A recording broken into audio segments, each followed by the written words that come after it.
All right, so we're going to take a look at our big chart of acute variables again today, because obviously we need to review that every program design class. We need to know all those numbers in order to be able to use them to kind of punch in, an effective OPT template. So here is the pre-made one. Now, normally we kind of go through this slowly and discuss them each individually, but the way I see it, we got nothing but students who have been here through at least one mod. So you guys have already gotten this treatment a little bit. So we can move through this a little bit quicker than normal, which will be nice because that'll give me a little more time to do examples of like training splits and different types of periodization and stuff like that. So kind of a cool benefit there. If we're taking a look, right, we want to remember like there's a difference between like our categories and our exercise selection. That's always kind of a good way to think about this stuff because it kind of helps it stay clear in your head. Not that it's something that you'll actually be tested on, the categories themselves, like they don't test on the categories, but they do like to test, they do like to like switch the wording up. And so we do want to make sure that, how to kind of speak the language. That way, like, you don't get tripped up on something as simple as that. As simple as like wording, because that's one of the hard parts of like taking tests. Like you could just have tons of knowledge, but if the wording just gets weird, or if you skip over a word and it completely flips the definition to the other version, that's the kind of stuff that people miss points on when they never should have, So, all right, so let's look at flexibility first. So in flexibility, if we're looking at the stabilization level, right, we are going to primarily focus on the category of corrective flexibility, right? And then that category consists of two different types of tools, which is going to be SMR and static stretches. Now, technically, if we wanted to also add it in here, I could put a little asterisk, right? And we could also put like neuromuscular stretching, such as like PNF. That is also under the category of corrective. That's something we introduced in this sports performance class, and something that you will certainly cover way more in depth in capstone. So when you're doing PNF stretches, you are still applying corrective flexibility. However, it's not in the normal textbook, it's not in the standard NASM. So we'll go ahead and just kind of remove that here, and we'll keep it to SMR and static stretches. So whenever you're doing that, you're always going to do between 1 and 3 sets, and you're going to do a 30-second hold for each repetition, right? So the whole point of corrective flexibility is that you are using low intensity stretches for really extended durations, and that extended duration causes that autogenic inhibition, right? Remember, the two types of inhibition that we experience are autogenic and reciprocal. And autogenic is the one where when you put an extended period of pressure on a Golgi tendon organ, it causes inhibition in the muscle spindle. It causes the muscle spindle to relax. So, you start stretching and the muscle spindle's like, blah, and then your Golgi tendon organ's like, yeah, blah, and then like you continue stretching and then the Golgi tendon organ realizes, hey, there's not actually a lot of tension. Relax, like calm it down. And so that kind of inhibits that muscle spindle, allowing you to get more range of motion, then hopefully train your nervous system that is your proper extensibility. That's your proper range of motion. Now, if you move down a level and we get into the strength level, whether you are in strength endurance, hypertrophy, or max strength, it doesn't matter. You are going to be performing active flexibility, right? This is a level specific thing, not a phase specific thing, right? And so in the strength level, you're going to do active flexibility. That's the category. And the tools within it are going to be SMR again. So SMR is showing up twice. It'll show up again in power as well. But your other tool is, instead of static stretches, now you're going to do active isolated stretches, right? Active isolated stretches are where you are stretching for maybe 1 to 2 seconds at a time, taking yourself under tension, then relaxing, taking yourself under tension, then relaxing. And you're going to do 5 to 10 reps of each of those stretches. So that's totaling a pretty good like length of time, for the most part, you're getting about 20 seconds worth of stretching overall. But the key isn't necessarily in the duration there. The key is actually in the contractions that drive you through the range of motion. Because what you're doing in active flexibility is you are applying the principles of reciprocal inhibition, right? And reciprocal inhibition, unlike like autogenic inhibition, is something that turns a muscle off, right? Like you stretch for a long period of time, and then the muscles, the Golgi tendon organ realizes there's not very much tension, and so it says, hey, relax, right? So that turns the muscle off. But active flexibility uses reciprocal inhibition, which doesn't really have that effect. It increases your range of motion, but it doesn't have that inhibitory effect that we see in static stretches, right? So what ends up happening when you're doing active stretches, when you are contracting your muscle, like let's say I'm like doing a pectoral wall stretch and I take myself under tension and then I relax, and I take myself under tension and I relax. I'm not just like stretching my body, I'm also actively contracting the muscles in my upper back to pull my arm towards my backside, right? Like I'm actively contracting, and that active contraction, whenever your body sends a contraction to one muscle, it will send a relaxation signal to the opposite muscle. It will tell the antagonist to relax. So whenever I take myself under tension, my rhomboids are contracting and my brain is sending a signal to my pectorals to relax. And that's why it's an active isolated stretch. That's that reciprocal inhibition in action, right? So 1 to 2 sets of 5 to 10 repetitions, you're going to hold each rep for about 1 to 2 seconds. So then we've got functional flexibility. Now, functional flexibility isn't necessarily all that great for actually improving your range of motion. Like it might work out the kinks, you know, like pre-workout, you might get more range of motion after you're done doing a couple of repetitions. But like, it's not a great way for you to like improve range of motion overall. Like if we're talking about like you improving your flexibility, active flexibility and corrective flexibility are really the two ways that we're actually going to do that, particularly corrective flexibility. Like this is the one that's really great at actually like improving your mobility, right? And this one's really great as well. It's not quite as good for improving mobility, but the benefit is, you know, this inhibits your muscles, leaving them like turned off. This doesn't inhibit your muscles, right? Which is exactly what we want in the strength level. That's why this is in the strength level, right? It doesn't have that inhibitory effect. Now in the power level, we not only don't want to lose strength, we also don't want to lose power. We want to get things to be as explosive as possible. So when we're doing functional flexibility, which is the category, the tools within it are SMR and dynamic stretches. And dynamic stretches, like I said, they're not really used to make you more mobile, but they are used to actually turn your muscles on. So until now, when we're talking about flexibility, we've been talking primarily about turning muscles off, but dynamic stretches actually turn them on. And you guys have probably heard me say, like, when you're doing static stretches, you shouldn't do that bouncing motion at the end. Like, you see it all the time where people, like, they'll, like, stretch and then they're like, just a little bit further, you know, like they do that little bit of bouncing. I don't know if people do it in their neck, but it's what's on camera. But so, like, you know, you see that bouncing at the end range and they're like, just a little, you know, you really don't want to do that because that explosiveness creates little miniature stretch shortening cycles, which we've been talking about to death in this course, right? Stretch shortening cycles, again, being that concept where when you move really explosively, it sort of triggers a stretch reflex, which makes that muscle, you know, when it's rapidly lengthened, it goes, whoa, and then it kind of contracts in the opposite direction. So when you do that bouncing, it doesn't actually help you. It makes you less flexible. Now, we don't want to do that if we're doing either of these types of stretches, right? These two types of stretches are used to like improve our mobility. But if we are like stretching before a workout in order to like make our muscles more explosive, we kind of do want to use those stretch shortening cycles. We do kind of want to get those muscles turned on because now that's actually going to make them more explosive. And that's why functional stretches, dynamic stretches are usually very explosive. Things like arm circles or scarecrows, or even just something as simple as like neck rolls, butt kickers, high knees, you know, all that stuff that we did on the field when we do like SIQ warm-ups. Walking lunge with a twist is a good example, you know, like that's a little bit more of like a body weight calisthenic exercise, but it is still like a good stretch for like the hip flexors. And it's designed to turn your muscles on, right?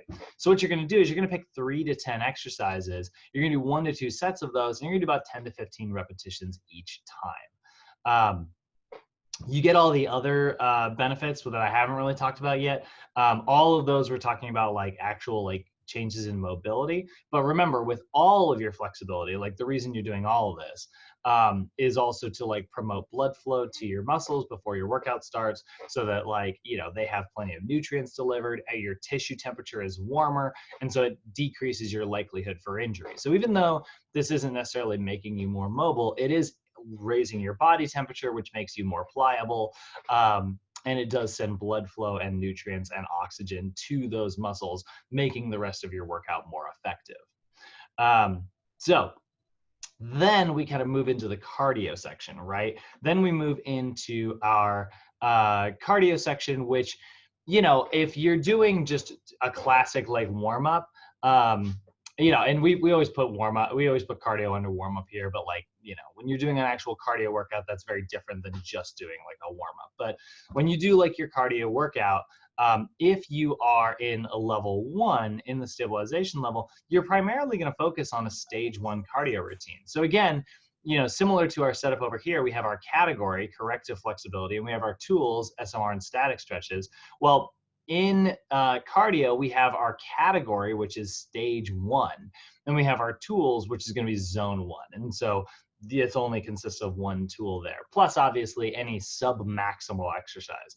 So if you were doing like a cardio routine in level 1, you'd probably get on the tread, you would probably head to the gym, start foam rolling, do some static stretches, then hop on the treadmill and go for about 5 minutes at 50 to 60% of your max heart rate, which is below, you know, exercise. So this is not considered like exercise; it's considered a warm up. You know, you wouldn't even count that in like your session time necessarily. Then you would start working at 65 to 75% of your max heart rate, and you really wouldn't stop. You know, if you want to sort of treat it like interval training, you can. I actually think that's a really good way. I actually think that's a really good way to do things. I like to, you know, if I have clients, I'll start them with just like very simple steady state cardio for a couple of weeks where I'm like, all right, 65% of your max heart rate for X number of minutes. You know, I'll be like, I want you to get here on the treadmill and just give me 30 minutes at 65% of your max heart rate. That is something that, you know, your heart rate percentage is so low. It's such a low percentage of your max intensity that you should be able to keep that up pretty consistently over a full half hour, you know? So it's a low percentage of your maximum effort. And then I'll start to introduce, like, as I know they're going to be moving into like greater levels of training, I'll start to introduce interval training, but I still won't fall out of zone 1. So I'll go, all right, we're going to work you between 65 and 75. So I give them kind of static numbers. And so like, let's kind of do, I'm going to do a simple example rather than doing like a full Karvanen method. But like, let's say, I'll pull up 2 of these here. Let's say we go 220 minus age. We got a 30-year-old client, right? So we'll go 220 minus 30. All right, so their max heart rate is 190, right? In both examples here. And so I want to have them work at like 65% over here. So times 0.65. And then over here, I want to be at like 0.75. There we go. So I'm like, all right, first 4 weeks, I want you to be at a heart rate of like 123 for 20 minutes. Yeah, 30 minutes total. Like as soon as you can maintain this heart rate, like 124, as soon as you can maintain that heart rate for a full 30 minutes, then we're going to start, you know, introducing small intervals. So I'll be like, all right, now we're going to go between 124 and 143. So I'm just going to have intervals here. It's not HIIT training, right? It's not high intensity interval training. It's just a little bit of waves that they can feel a little bit, but the whole thing is still consisting in zone 1. So I'm introducing the concept of interval training so they get used to that idea, and it makes their workouts a little more interactive, a little more entertaining. And I'll just go 1 minute, 1 minute, 1 minute, 1 minute, 1 minute, and then they will get used to that. Then once it's time to move them out of that style of training, we'll move them into stage 2. So stage 2 training is actually NASM's introduction to intervals. Oh man, I keep kicking you. Am I kicking everybody out of the call? Frankie and Jay, did I just kick you guys out inadvertently? Like, is my computer just like, no? No, it was mine. It kicked me off because I got a phone call or something. It was weird. Okay, I was making sure. I was like, you guys are dropping like flies today. No, I'm here. So after they kind of get used to that zone, that stage 1 cardio, which is just the one zone, I'll introduce them to that medium interval training. So this is NASM's introduction to interval training, right? Stage 2, where you're going to start using the second zone and the first zone in conjunction, right? Because now this isn't a workout anymore. This is recovery, right? You've built up their foundation, you've built up their base. Now they can do this more intense version without having to worry. So stage 2 cardio is going to be working any interval that you choose between zone 2 and zone 1. So that's 76 to 85% in zone 2. And again, it's still 65 to 75. So go back to like my example client, right? I would start them like a couple weeks here. As soon as they can maintain this for a full like 30 minutes nonstop, then I'll take them into like, all right, now your old style of working out, your old cardio is now considered like recovery. That's not even working out anymore. That is recovery time, because you are more advanced than you used to be. And so like I also use cardio as a really good example of like instilling the idea of progression within my clients. And so I'll be like, all right, so now we need to make sure that we are like progressing you every single time. We got to make sure that we're making this more intense. So, and like, let's say I've got my client, I'm going to move them through strength endurance and hypertrophy. So I've got at least, 8 to 12 weeks that I'm going to be in this medium interval range, in this stage 3 style, right? So what I would do is I'd say, okay, so we're going to start you with 3 minutes of recovery and 1 minute of work, right? So that's going to be a 1-to-3 ratio, which is a pretty darn gentle ratio, right? So they only have to work into zone 2 for about 1 minute's time, and then they have to work into zone 1 for 3 minutes to recover. That's plenty of time for them to get their heart rate back down, right? And again, I would use those numbers that I calculated with their heart rate. Like I want you between 143 and 150, and I want you between like 130, whatever it was, 124 and 142, and that's where like I try to encourage my clients to get their heart rates. Now, eventually, they're going to get better and better and better, right? Like that 3 minute ratio is like, you know what? Like I'm recovered after 2 minutes. It's like, great. Let's give you a 1-to-2 ratio then, So then we start switching it from 1 minute in zone 2 to 2 minutes in zone 1 instead of 3. And so like the ratio gets shorter, they get less recovery time, they get more rounds of the intense stuff. And then again, once they get really, really good at it, we start working at maybe a 1-to-1 ratio, where it's like, 1 minute in zone 2, 1 minute in zone 1. They just kind of go bounce back and forth. And that's a really good way to do that. And I can make other variations within there as well. I could be like, you're going to do the treadmill for 4 weeks. You're going to do the rower for 4 weeks. You're going to do the spin bike for 4 weeks. If my client only likes running and they're actually trying to get better as a runner, I'll be like, great. We're going to do the treadmill. We're going to work on raising your heart rate by elevating the speed for 4 weeks. And then we're going to focus on elevating your incline for 4 weeks, or maybe I'll just split it up in between. And so we'll have a speed day and we'll have an incline day. Either way, their heart rate's going to go up due to that higher level of stress. So the one thing to remember about stage 2 cardio routines is, even though you are in stage 2, and this is what they sort of respond to, you're still not going to lose those stage 1 style workouts. So like if they're doing cardio 2 days per week, they're not doing 2 stage 2 cardio days. They're doing 1 stage 2 and 1 that is at stage 1. And that way you're ensuring that you're not doing too much stress. They're doing 3 cardio days.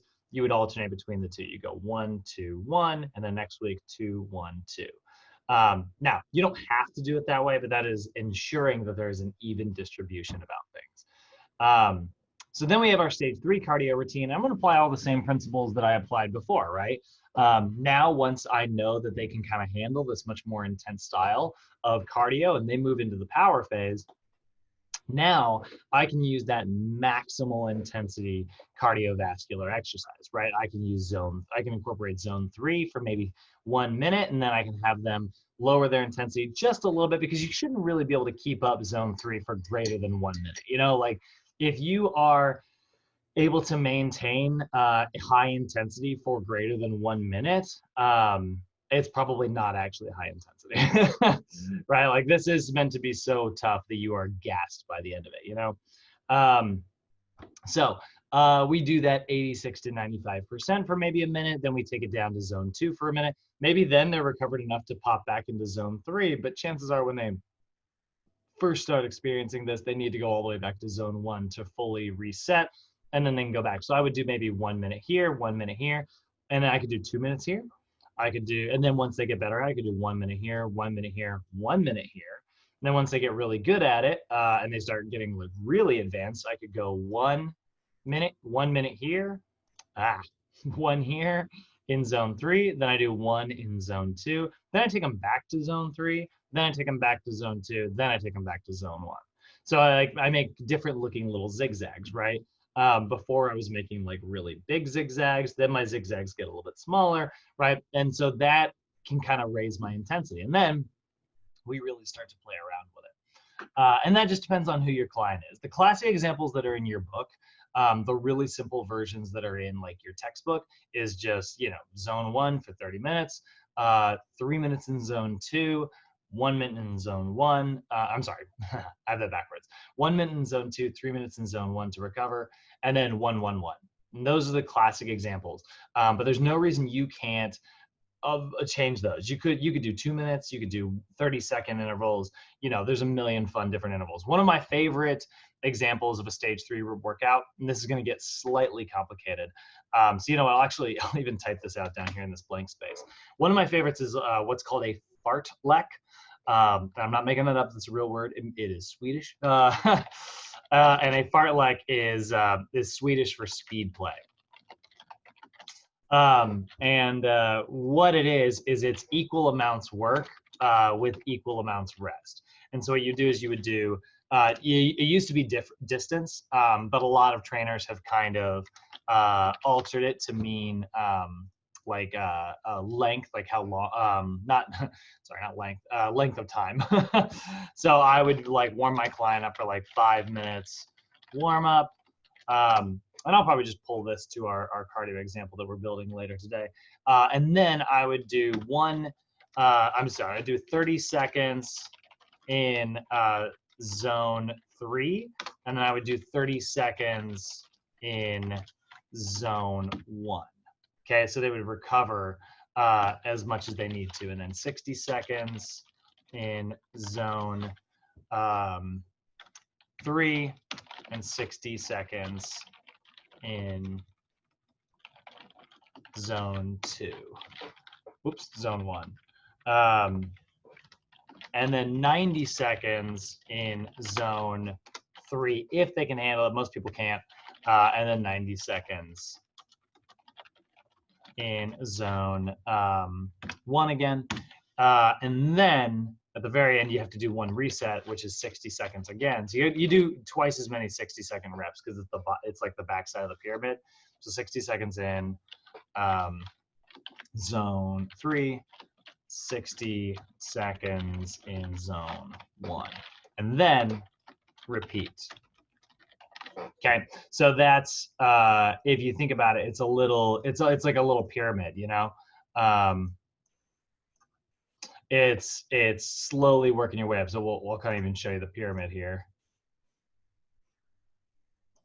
It kind of looks like this.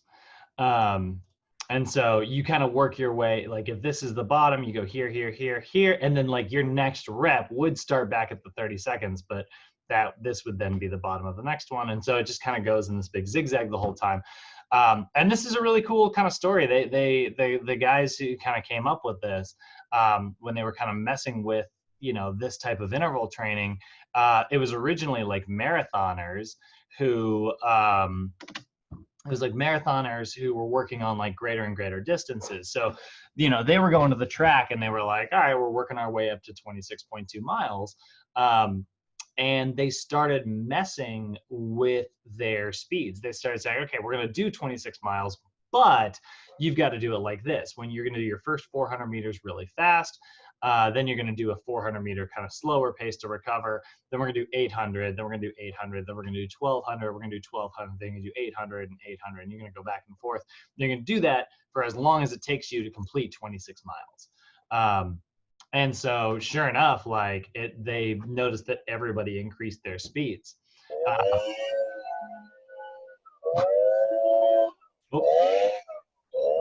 Jay, do you have an alarm going on in the background? What's that? Yeah, I'm outside. This guy cutting the grass. My fault. Got it. I was like, that sounds either like aliens or a weed blower. Good Lord.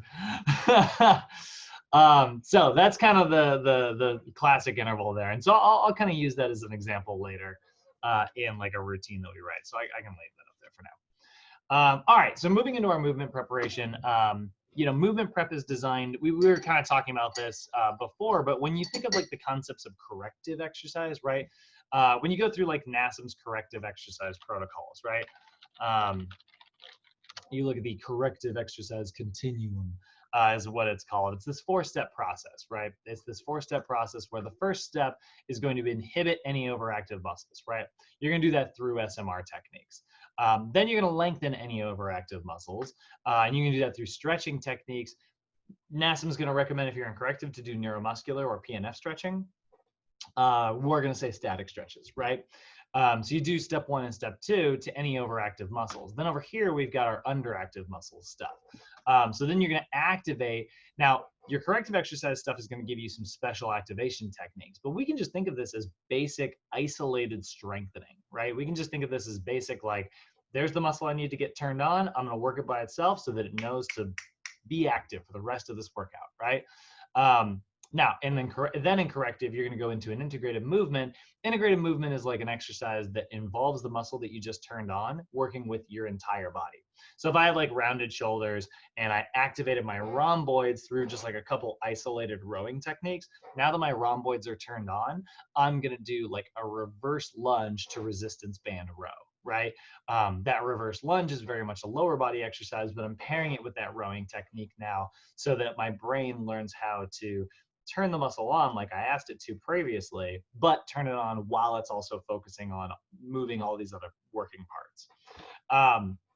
That's very much the exercise continuum. And you're going to notice that like what we're talking about moving forward here looks really similar to this. If you think of like your movement prep as a way to get the activation, well, you can think of like the resistance section where you get into your real workout as the integrated part of your workout, right? You can think of that as the integration techniques. Now, obviously, you aren't actually doing that. This isn't a corrective exercise class. This is our sports performance class. But you're going to see some serious parallels when you get to capstone between what you're learning now and what you're doing later. And eventually, that corrective exercise continuum becomes part of your normal everyday workouts. So activating our underactive muscles, that's what our movement prep is for, which is probably why you're like, oh, that's why it's called movement prep. And so it's going to consist of core exercises, balance exercises, and plyometric exercises, right? So good core exercises for in the stabilization level, you're going to focus on core, and then so it's talking about like the thing that you're working followed by the name of the level that you're in. So core stabilization, balance stabilization, plyometric, or if you want to call it reactive, stabilization. Remember, plyometric and reactive are the same thing. So those are your exercise selection protocols, and then they've got individual acute variables within each. So in the core stabilization, you're going to do 1 to 4 sets, 12 to 20 repetitions, and usually they're at a slow tempo. However, one thing that is very common, because so many core stabilization exercises primarily focus on little to no movement of the spine, a lot of these tempos are going to be isometric as well.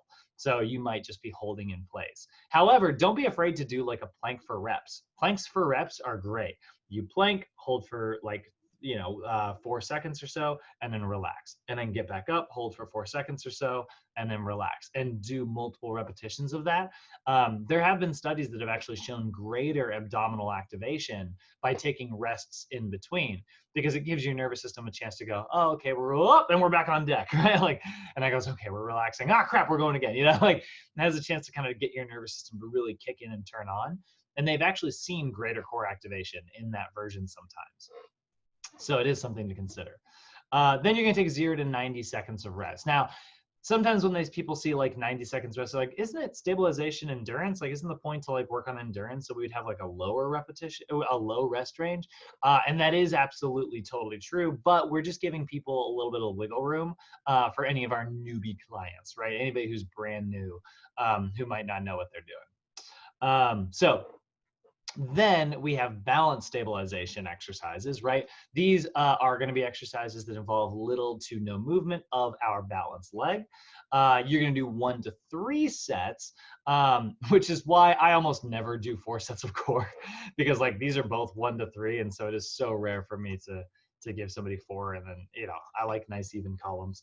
And then you're going to do 12 to 20 repetitions if it's a double-sided exercise, which honestly there's not very many examples of that, or 6 to 10 reps if it's a single-sided exercise. So let's say you were doing like a single leg lift and chop, right? You would do 6 to 10 on your left, and then you would transfer over to your right leg and do 6 to 10 on the right. That's also going to be a slow 4-2-1 tempo, and you're going to take 0 to 90 seconds rest, just like core. And then in plyometric stabilization, that's going to be 1 to 3 sets, so that's the same. And then our repetition scheme is going to really go down all the way to 5 to 8 reps. And sometimes people are like, well, isn't that really not enough stress to really create like a huge adaptation in the body? And that's actually a really good instinct to have, because it isn't. Like, it's the repetition scheme is so low, there isn't as much going on there, right? And so how are they actually adapting? How are they getting better at this, right? When you do that that landing, that's really what you're primarily focusing on here, and you're holding that landing for 3 to 5 seconds. So you are giving your body time to like respond to landing techniques. No, you are not giving your body enough stress to like get better at jumping, but that's not really the goal of plyometric stabilization exercises. The goal of plyometric stabilization exercises is to practice your landing mechanics, right? So that's why it's always a 2-legged jump and a 2-legged land in plyometric stabilization, because you're not trying to like enhance the landing. You're trying to keep it as simple as possible to really get your mechanics down properly. So the repetitions can be lower. So 1 to 3 sets, 5 to 8 repetitions, 3 to 5 second hold every landing, and then you are going to do 0 to 90 seconds of rest. And don't forget that 3 to 5 seconds is there for you to like, adjust your landing. So for instance, like, let's say like I do a squat jump to stabilization, right? I would do my jump, and if I land like this with this kind of weird kooky angle, like as my trainer would go, okay, let's go ahead and adjust that. All right, now hold that. That's our perfect position. Squeeze, feel it, great. Reset, now do your next rep, right?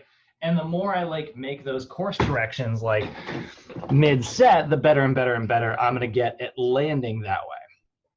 So that's our movement prep in the stabilization level. Then we have our movement prep in the strength level. Again, we have got core, balance, and plyometric or reactive exercises. And they're going to be named after the level that they're in. So core strength, balance strength, plyometric strength. You are going to be doing 2 to 3 sets for all of these. And then this guy right here is so problematic. It drives me crazy. You're going to do 8 to 12 repetitions for your core strength, 8 to 12 repetitions for your balance strength. And that's for each leg this time. And then 8 to 10 repetitions for your plyometric strength, which, like I said a minute ago, is actually also why I very rarely do 12 repetitions on each of these. Because again, I like symmetry and it drives me crazy. So now here you're going to be performing like a medium tempo. Think of that as like 1, 2, 1, 2, 1, 2, 1, 2, right? You are constantly moving concentric and eccentric, but you're not putting as much emphasis on isometric here in the core strength. Now, To be fair, I actually like to have a small little squeeze at the top.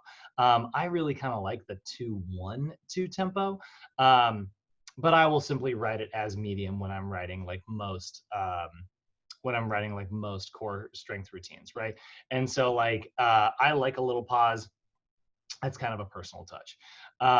Then balance strength, you do really kind of want to have that medium tempo again. However, medium indicates 2-0-2, but for the most part, like you do want to have kind of an isometric pause in that end range of motion, so you can get a little bit of isometric balance in there. So that's actually a pretty good idea as well. And so you'll go into your range of motion, pause for a second, and then come out of it. And then plyometric strength as well. This is going to be performing as a repeating tempo. So the idea here, as soon as you're done with one rep, you're going to get right into the next. So you're not performing this at like maximal velocities, but when you do the landing, which is a rapid lengthening, right, that creates a stretch shortening cycle. And if you can learn how to amortize that right into your next concentric jump, you're getting better at using those stretch shortening cycles more effectively. And so like the nice thing about like a repeating tempo is that it kind of teaches you to utilize stretch shortening cycles without doing it at maximal intensity and putting too much stress too quickly on the body, right? It gives your brain kind of time to learn how to amortize, right? And then 0 to 60 seconds rest for all of these. So, now, core strength is the key to any strength stuff is to make sure that you have a full range of motion. You want to be able to move all the way through eccentric and concentric, right? You don't want to do like limited little miniature ranges of motion. So your core strength is going to move your entire spine through its range of motion. Your balance strength is going to move whatever balance leg it is you're training through a full range of motion. And plyometric strength is going to obviously be a very full range of motion because you are landing, right? So that's really key there because that range of motion is very much related to creating actin and myosin tears. And those actin and myosin tears are what result in like greater levels of strength gains rather than what we see in stabilization, which is a lot more like soft tissue, like neuromuscular control development, right? Like we do these big long holds, we do this real slow tempo in stabilization.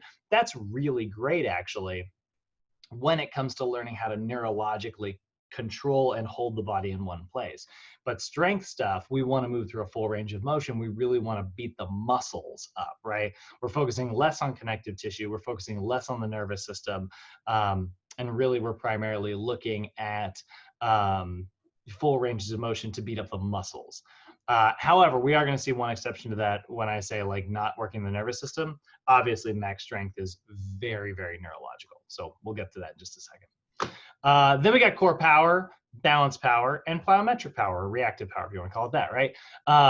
And this is the super explosive stuff, right? This is like really getting your muscles to turn on and be like explosive. If you're an athlete and you want to get your muscles like explosively turned on, these versions are a great way to do that. And so you're going to do 2 to 3 sets for all of them. And then finally it syncs up, 8 to 12 reps for all of them. It's like, yeah, symmetry.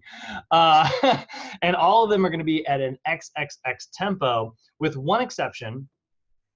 In the balance power, it is going to be an XXX tempo in terms of the jumping portion, but the landing portion should look very similar to plyometric stabilization. You're going to hold your landing for 3 to 5 seconds, okay?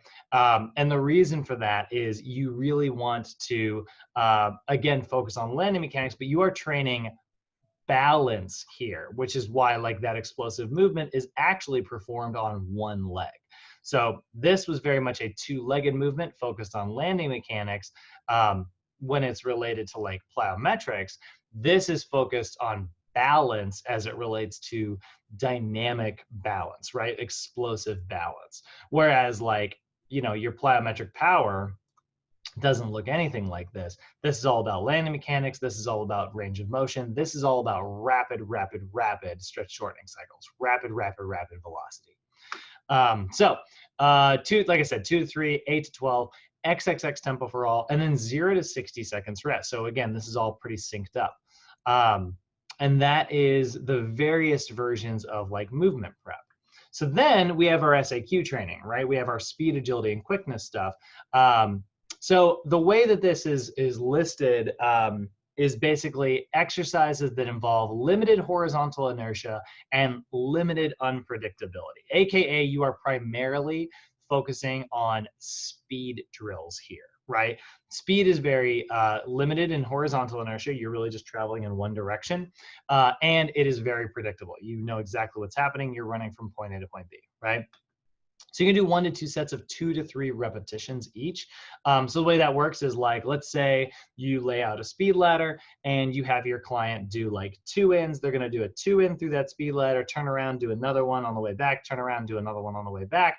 And that would be like 3 repetitions. And then you would have them rest, 0 to 90 seconds of rest, and then repeat, right? And all that's done at a moderate tempo. Like they're trying to go fast, but like, and you are really trying to develop speed here, but they don't need to go at like maximal velocities, right? We're really trying to introduce a lot of these movements. It's kind of like I was saying during our SAQ workshop, don't focus on speed over form, you know, make sure that you are always doing it correctly rather than just doing it like fast and sloppy, right? Then we allow for greater horizontal inertia in the strength level. So now we can start to throw in some directional change, but we still limit the unpredictability. We're still going to keep it like we know exactly what's going to happen on the exercise throughout the entire exercise, right? So this is going to be speed plus agility, right? And then we're gonna up the ante a little bit, right? We're doubling the number of sets, but we're going 3 to 4 sets, and we're adding a couple of reps on both ends, right? This can now be performed at like a fast tempo. So now you want to think of it as like, you know, 80 to 90% of your max speed. You're not really, you know, trying to tear up the ground at super fast speed, but you are trying to go relatively quick here. And then we're going to lower that rest down to 0 to 60 seconds. And that one always gets a little confusing because like people, you know, I always talk about how SAQ is similar to like max strength or power. And you want to take like extended rest periods. But the thing is, the reason it's a little bit shorter is because if you keep your rest relatively short with your intensity relatively high, you are at that like kind of 1 to 2, 1 to 3 ratio, which is really good at working your glycolysis system, which is definitely beneficial for strength. So that sort of lower rest period really focuses primarily on glycolysis, which is excellent. And then finally, we're going to get into the really intense stuff, right? We're going to get into exercises that involve maximal horizontal inertia. So we're adding agility in again, and maximal unpredictability. So now we are introducing quickness into the equation, right? So speed plus agility plus quickness. Sets are going to remain pretty close to what they were before, right? We're going to say 3 to 5 sets, and then 3 to 5 repetitions. So the reps really aren't going to go much higher, but your tempo went from being like moderate, so like you're trying to go through it fast, but like obviously it's not like maximal effort, to going pretty darn fast, but like still not maximal effort, to maximal effort. And because that is maximal effort, you are going to be pretty wiped out. We want to make sure that we want to make sure there's an opportunity for maximal effort every time, which means we also are going to bump our rest period back up here at the end. It's going to go back to 0 to 90 seconds. And so that 90 seconds of rest ensures that your client's really ready to go at their hardest every single round. Now, can you actually do quickness in the stabilization phase? Yeah, absolutely. Remember, it does say limited here, right? It doesn't say like no quickness allowed, right? It's just, and that's why, you know, I like to break it down as like speed plus agility plus quickness, but that's why that isn't listed that way in your book. If that was like a rule, it would be listed the way we wrote it out. You can absolutely have agility drills in stabilization. You can absolutely have quickness drills in stabilization, but they should be limited and they should be simple. They get more complex the further you move down the OPT model. Because obviously, if you have like if it's a brand new client, yeah, you're probably only going to focus on the speed. But if it's an athlete that you've been training for years, you're going to be working on speed while still making sure they're not losing their skills in agility and quickness. So then we got the resistance phase, right? This is sort of the meat of the workout. If you think of like if we go back to what we said earlier, where it was like, inhibit and lengthen over here, and then we have like activate over here. This is where we integrate everything. This is where we take any of our underactive muscles and teach them really to work with the rest of the body. So you're still going to consider overactive and underactive muscles. Like you're still going to consider strengthening that underactive stuff. But when you're in a resistance section, like you can still very much base it on like the exercises they are doing. Like if let's say your client has really underactive like rhomboids, right? And they have really overactive like pectoralis major and minor. You would still like warm up that section, and you'd maybe do an activation technique somewhere for those rhomboids in here. But maybe it's not upper back day, maybe it's leg day. So you don't necessarily have to throw, upper back stuff in every single workout. Resistance section is really meant to be like your overall just strength training section. This is the section people think of when they think of like what working out is, when they think of like chest day or leg day or stuff like that, right? So you're going to do resistance, quote unquote, stabilization exercises. And for the most part in your textbooks, NASM's going to break things down as either a total body exercise, a chest exercise, a back exercise, a shoulder exercise, biceps, triceps, and legs. Now, if you want to break that down differently and be like, well, legs is pretty vague, why don't we have glutes and hams, and then we have quadriceps on another day? Great, go for it. That's a great breakdown. You can have 2 leg days throughout the week. You can get the front of the legs and the back of the legs. I love that. That's a great idea. You can get really, really, really creative with your training splits, but these are sort of the most basic versions, right? So we're just going to say resistance stabilization exercises, and you're going to do a relatively low number of sets, right? 1 to 3 sets, and you're going to do 12 to 20 repetitions. So that's going to be a relatively high number of repetitions, and you're doing it at a 4-2-1 tempo. So that super slow tempo means your time under tension is going to be through the roof, right? Which is good because our intensity is pretty low here, right? 50 to 70% of your 1 rep max is not really all that intense. That's pretty darn gentle, which follows directly in line with the rules that we mentioned yesterday. As volume goes up, intensity is going to go down. And so if you think of this is like 7 seconds per rep. You're doing like 20 repetitions, and let's say you're doing 3 sets, right? That's 140 seconds. That's nearly 2 minutes under tension 3 times.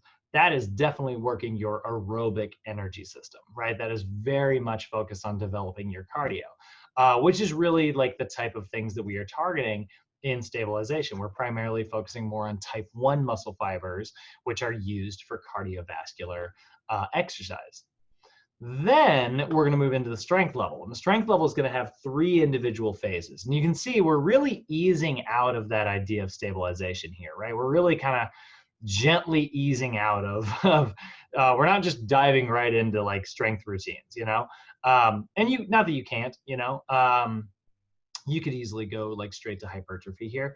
But if it's a new client and you are really trying to develop like athleticism, endurance is a great tool to have.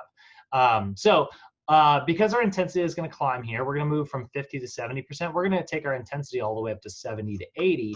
That means that our repetitions are going to drop, right? We're going to drop our repetitions to 8 to 12 repetitions, but it is 8 to 12 repetitions each. So technically that is 16 to 24 repetitions, right? And so you can do this as a superset. Now, this is one of those weird levels that has specific supersetting rules, right? So those supersetting rules, the way that works is you are going to perform a strength movement first for whatever body part it is you are training, and then you're going to pair that up with a stabilization movement second for that same body part. This is why total body exercises don't work very well in strength endurance as a superset, at least.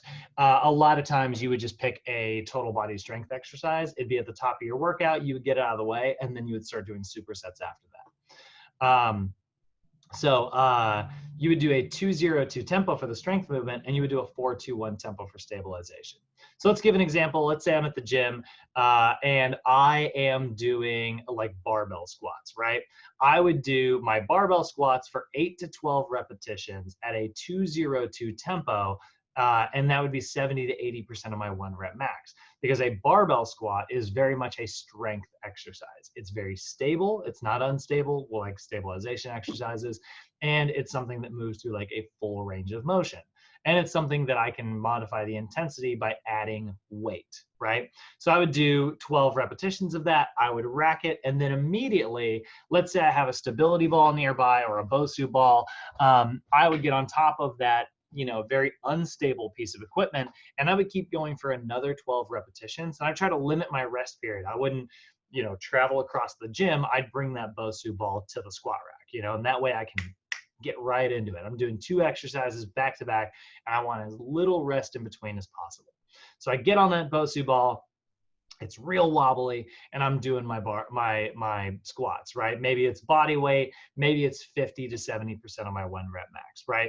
And I do that at a 4-2-1 tempo. And so that's ensuring that like this muscle that I just beat really hard with the barbell squats has to keep working and help me develop endurance, right? And again, if we track time under tension, right, that is going to be, let's say, a maximum of 12 times 7. I ain't doing that in my head. I had that memorized when I knew my times tables, but not anymore. So that's 84 seconds of resistance already off the bat, right? That right there is already targeting. It's 6 seconds short of targeting what we think of as like your aerobic energy system, right? But then you're going to carry on with 202, so that's 4 seconds under tension times another 12, so that's plus another 48. So again, 132 seconds, that's over 2 minutes time under tension. That is very much your aerobic energy system. So again, we are targeting our type 1 muscle fibers, but we beat up those type 2 muscle fibers a little bit when we lifted relatively heavy with the strength movement. And then I would take 0 to 60 seconds of rest, and that would be after the stabilization exercise. I don't take any rest in between the 2 exercises. I want that rest to be as short as possible. Then we got hypertrophy, which is arguably the simplest phase of the OPT model. It is simple, however, it is one of the highest overall volumes just because of how much work you're doing. Like it's right in the middle of everything. It's relatively high intensity, but not super high intensity. It's relatively high repetitions, but not super high repetitions. It's relatively high sets, but not super high sets. So we're gonna do 3 to 5 sets here of 6 to 12 repetitions, and we're gonna do that at a 202 tempo. So that's 4 seconds per rep. So again, kind of showing you time under tension here. And I'm only introducing some of this. Oh, gotcha. No problem, Nancy. We'll see you tomorrow. So if we're looking at our energy systems again, I'm mentioning some of this energy system stuff because that's actually where we are headed on Thursday. Where we're heading on Thursday is into PFT 105, which is our physiology class. So we're going to be talking a lot about how we are targeting specific energy systems. We're going to talk a lot about like ATP production. So I'm doing it now. So 3 to 5 sets, 6 to 12 repetitions. So 6 times 4 seconds per rep. So 6 times 4 is 24 seconds up to 12 repetitions at a 4 second. So 12 times 4, that's 48 seconds. So you're working between 24 and 48 seconds per set under tension before you rest and get to recover. That is right in the middle of what we call glycolysis, right? Glycolysis is like 10 seconds, even starting at like maybe 5 seconds if you're bad at the ATP system, up to about 30 to 45, sometimes if you're really great at glycolysis, up to 60 seconds. And so you can see we're really targeting that glycolytic energy system. We're producing a lot of lactic acid, which is why hypertrophy is known for the crazy burning, right? When you think of the burn, you feel the burn, right? Not making any political statements. It's a dumb pun. when you're thinking of like that burning sensation that you get during your workout, that is really what you're going for in hypertrophy. You know, you really want to make sure that you are targeting that glycolytic energy system without kicking over into the heavy breathing associated with like the aerobic energy system, where you burn all that lactic acid off as like a fuel source. You're going to create a ton of lactic acid and you're just going to let it sit there, and it's going to damage your muscles, and then your muscles are going to go, all right, well, we're going to make those things bigger because this guy keeps eating it with acid, you know. So your body's going to give you more food for it to eat itself. The analogy breaks down after a while. So that is going to be relatively high intensity of 75 to 85% of your 1 rep max. And then you're going to take 0 to 60 seconds rest. So relatively short rest, but you know, sometimes you can make that rest a little bit longer if you are having trouble with the intensity. The important part is like the lactic acid production. So this is also why, man, this is the phase that makes you sick. And some people were getting a little ill at our SAQ training that we did, earlier, you know, what we were talking about last week, doing like some of the SAQ stuff, some people were getting a little nauseous. And the reason you get that nausea is because like we were doing very much like an athletic type 2 muscle fiber production style workout. It wasn't like cardio. If it had been lower intensity for super long durations, you wouldn't have gotten sick because you'd burn off any lactic acid that you created as a fuel source. We created lactic acid and then we let it sit around.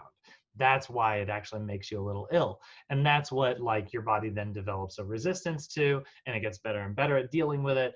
And so it deals with lactic acid better and better and better. Then we have the max strength phase, right? This is going to be resistance strength exercises because it is still on the strength level. And you are going to do 4 to 6 sets here, 1 to 5 repetitions, and you're going to do it in an XXX tempo, or at least you're going to try. A lot of times this is so heavy that you are probably going to be like down, and then you're trying to get it back up and you're like, oh my God, that's heavy. And it's going to move really slow, but you're trying to move it as explosively as possible. That intensity is going to be 85 to 100% of your 1 rep max, right? So again, resistance strength exercises because you're in the strength level. Now, really high number of sets, which makes a whole lot of sense because it's a really low number of reps. And with that really low number of reps, the reason you're doing a low number of reps is because your intensity is so high, right? Your intensity is super high. So we are focusing on neurological strength here. So let's go back to our time under tension. Let's say XXX tempo. Now, I have no idea what to represent X as. So let's say 1.5 seconds. We'll say that's 0.5, that's 0.5, and that's 0.5. I'm going to make that up. I've never really made that decision. It's just we need a fake number. I can't multiply by X. So we're going to go, we'll say that's 1.5 seconds per repetition, and you're really only doing like 5 repetitions. So 5 times 1.5, you know, that's only 7.5 seconds under tension per set at the highest, right? Like the most reps you do.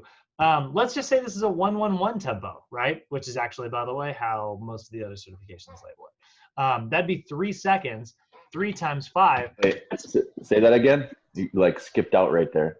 Oh, I'm sorry. Yeah, my internet's probably crapping out. We're gonna call it 0.5 seconds. Most of other certifications, they call this 1-1-1 instead of XXX. NASM's trying to put a little emphasis on being super explosive.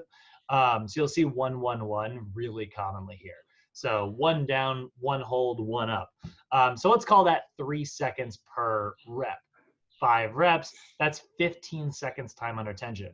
Doesn't matter if it's like, you know, as long as you are moving quickly through this, your total time under tension is 15 seconds. Now, you're then going to take 3 to 5 minutes of rest. So let's chart this out over the course of an hour-long training session, right? And let me introduce to you guys a problem that you're going to have in the rest of your careers, which is a client who wants to work on their max strength, and they have an hour session to train it in.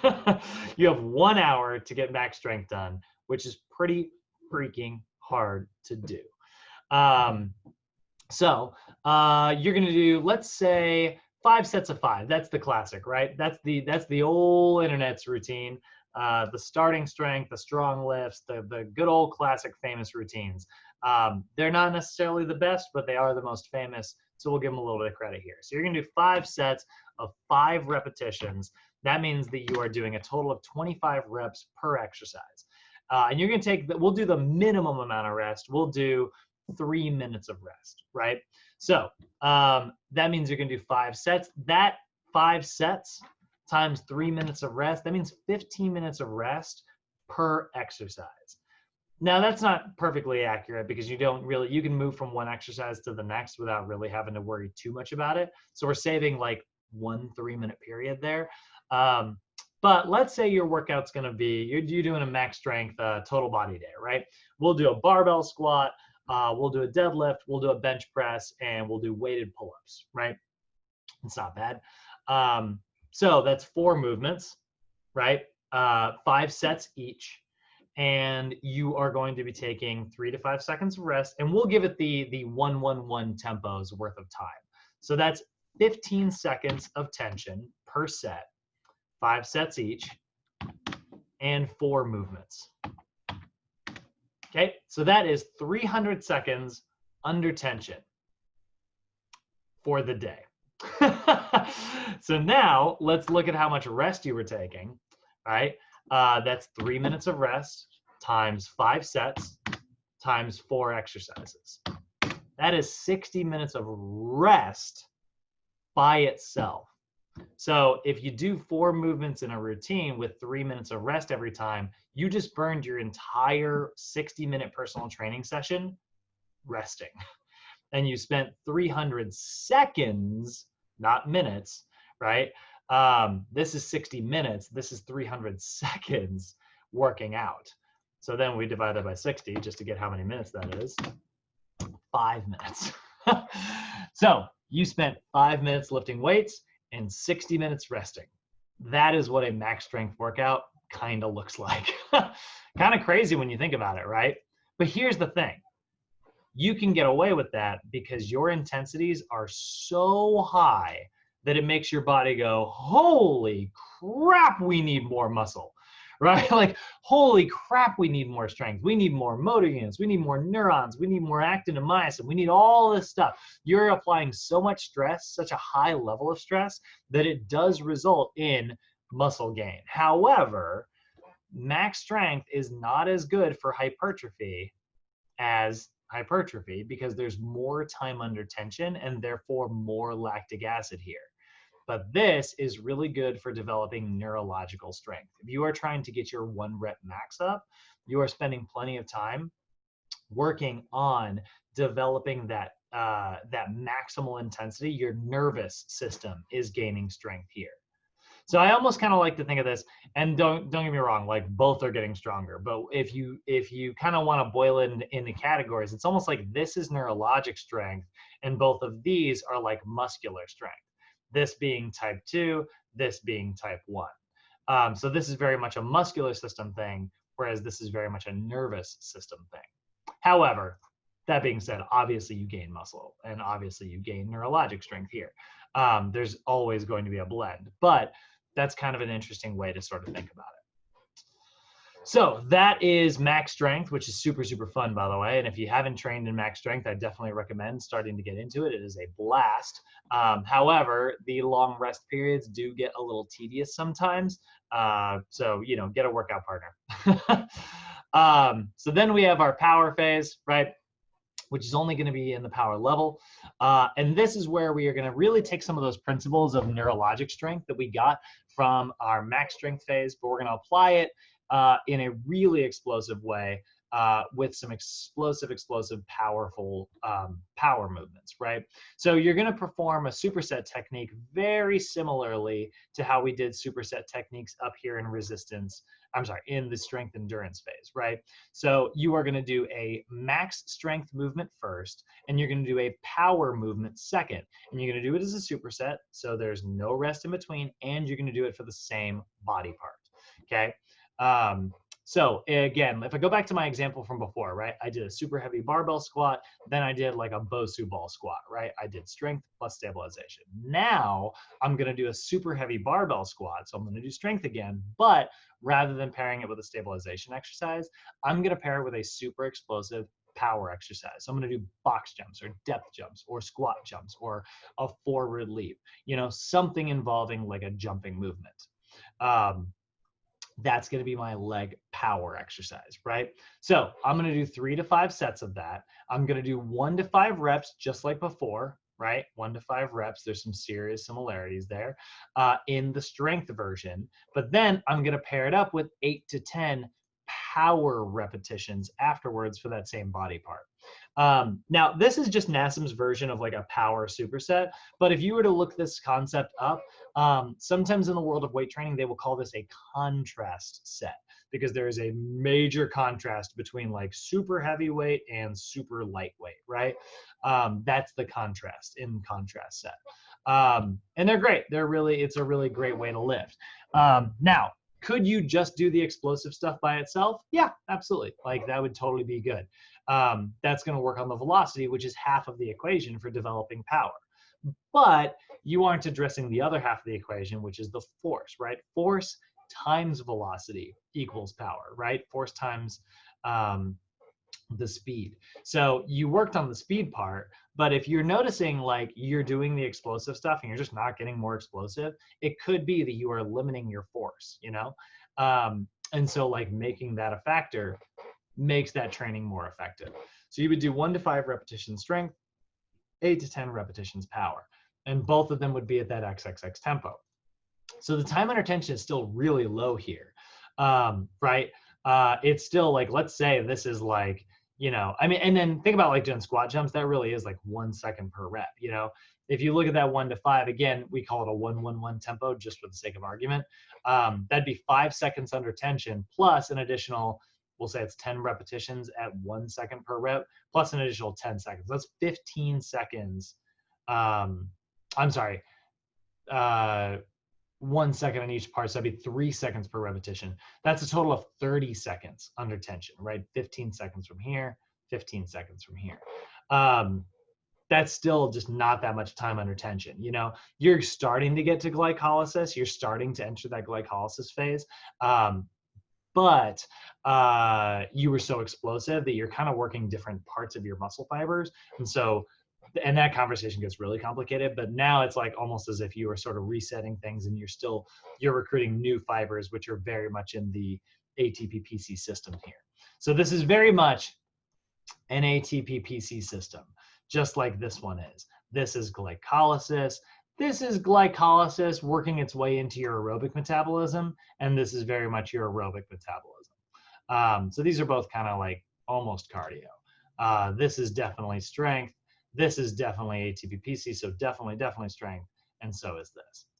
Now, this is where things get a little complicated. Your intensity should be 85 to 100% for your max strength, so no surprise there, that's the same as it was.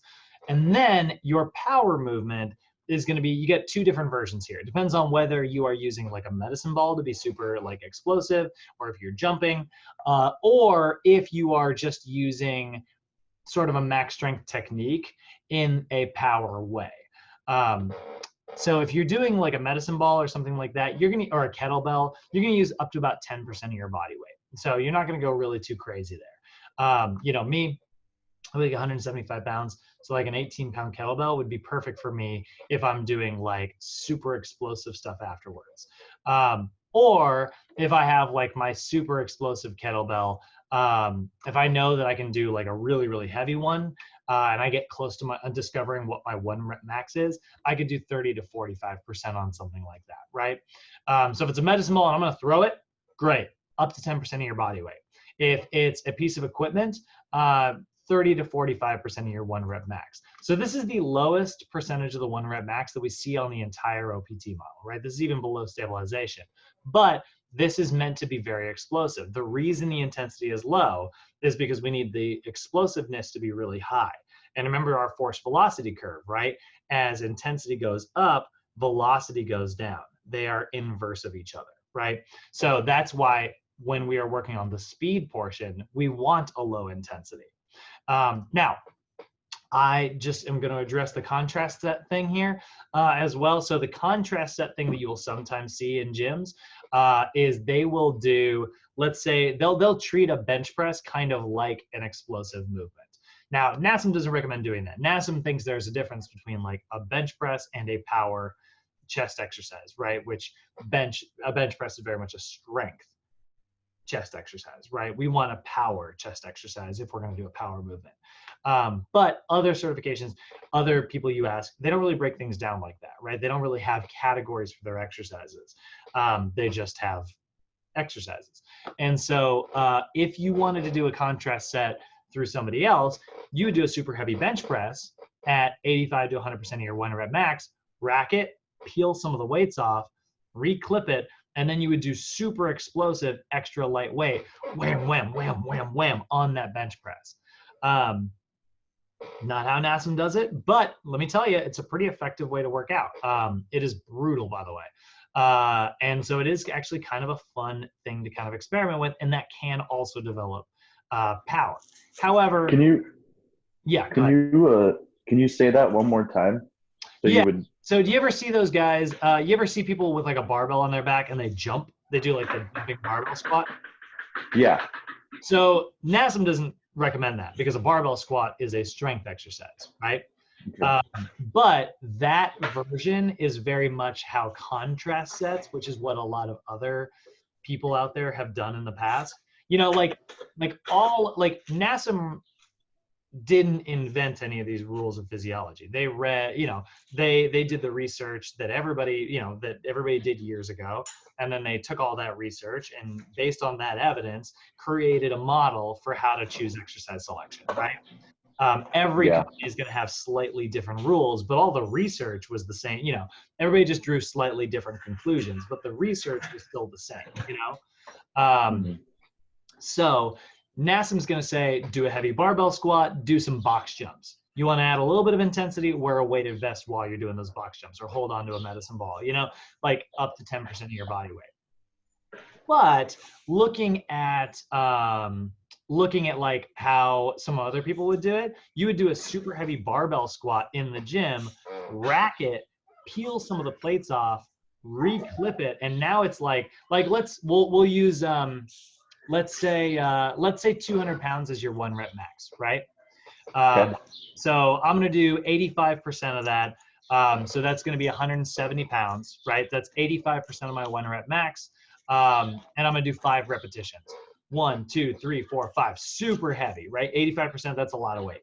So I rack it, and then I'm going to peel it down to 45% of my 1 rep max, which would be 90 pounds. So I'm going to peel it from 100, what's 85 times 2? 170 pounds. Peel it from 170 down to 90 pounds. And then I'm going to do a barbell squat again, but I'm going to explode up so quickly that I'm going to catch a little bit of air.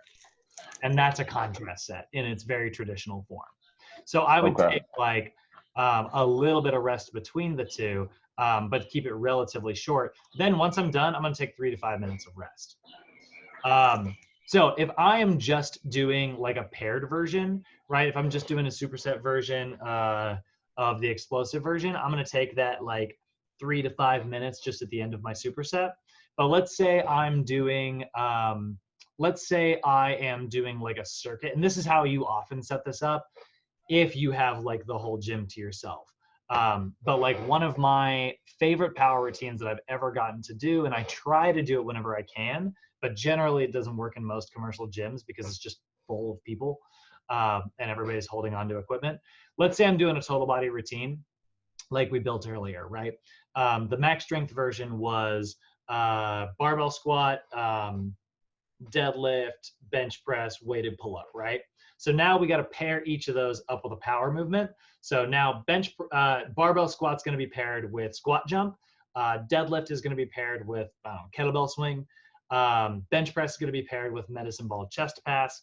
And weighted pull-ups is going to be paired with medicine ball slam, right? Each of those are similar biomechanical movements. I know it doesn't think, you think of pull up, you don't think of slam, but like that's just simply adduction versus extension, still your lats, right?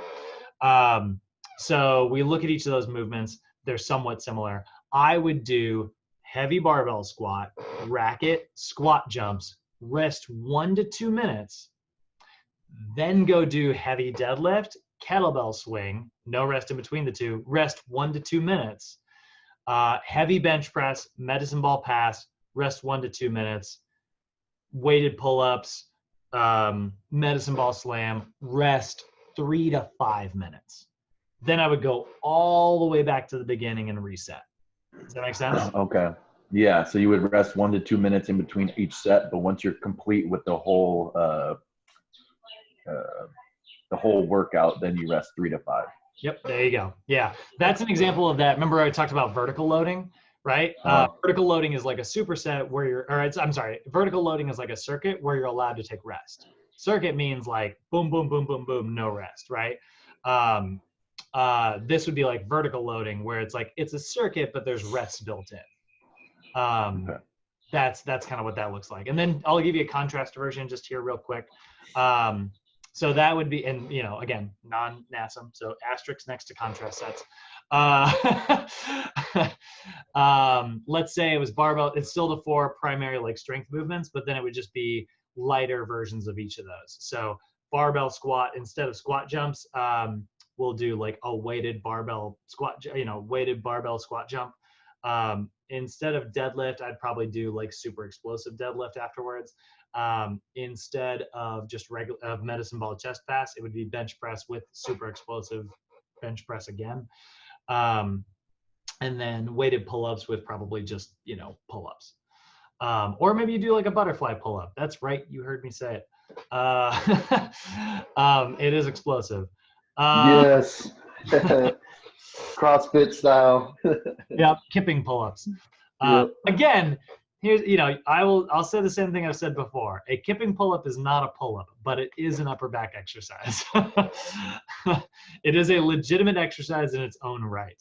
People saying that it doesn't count towards pull-ups is the same as saying like you on a bicycle doesn't count as cardio because running is the only type of cardio. Like, that's not true. So Yep. that's a quick review of our entire big chart. So I'm going to save this. I think I'm going to save this as one separate video. So I'm going to stop the recording here and then start a second recording, which is just going to be periodization. So we're going to do a couple training splits. We're going to do a couple like building like a yearly and a monthly and a weekly workout. We'll do a couple examples of that. So I'm going to hit the end recording button here. And we'll see you guys in video 2 for those of you who are watching this at home. Where the heck is my stopper?